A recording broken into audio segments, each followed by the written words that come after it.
हमर खातिर तहाईसु ए जगत माएगा, ए जगत माए। हमर खातिर तहा प्रभु जी कोड़ा मार खाएगा, कोड़ा मार खाए।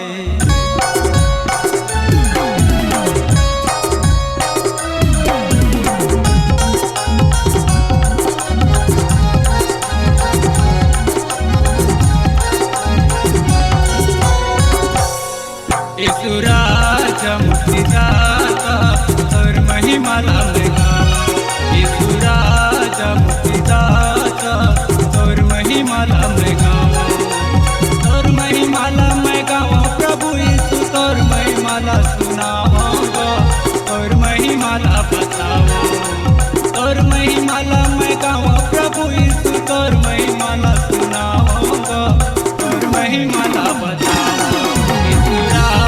मुक्तिदाता और महिमा लाएगा, ईश्वराजा मुक्तिदाता और महिमा लाएगा।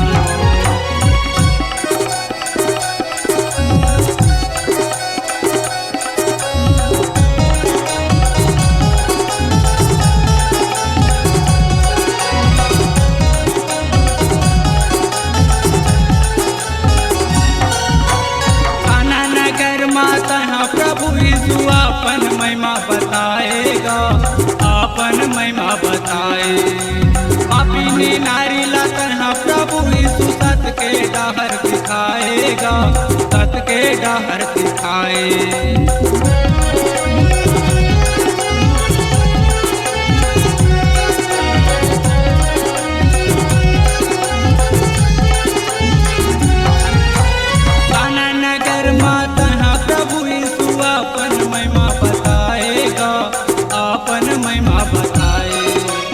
अपनी नारी लतहा प्रभु यीशु सत के डहर दिखाएगा, सत के डहर दिखाए।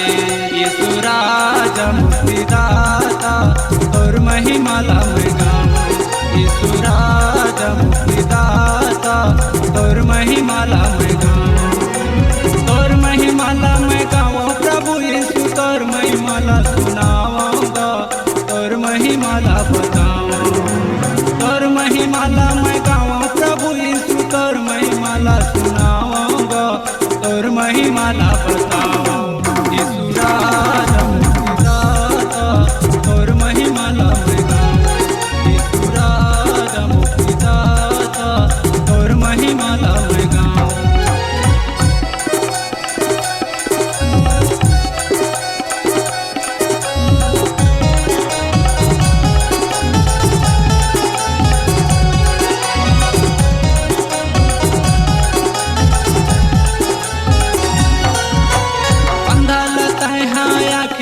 प्रभु लंगड़ा घलो चलाएगा, लंगड़ा घलो चलाए। अंधा लतहा आखी दे प्रभु लंगड़ा घलो चलाएगा, लंगड़ा घलो चलाए।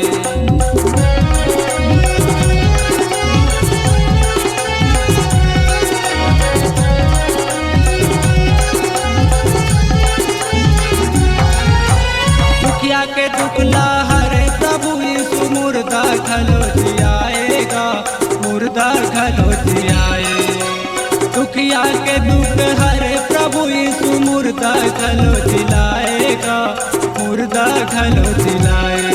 ईश्वराजा मुक्तिदाता और महिमा लाएगा, ईश्वराजा मुक्तिदाता और महिमा लाएगा, और महिमा लाएगा प्रभु यीशु और महिमा ला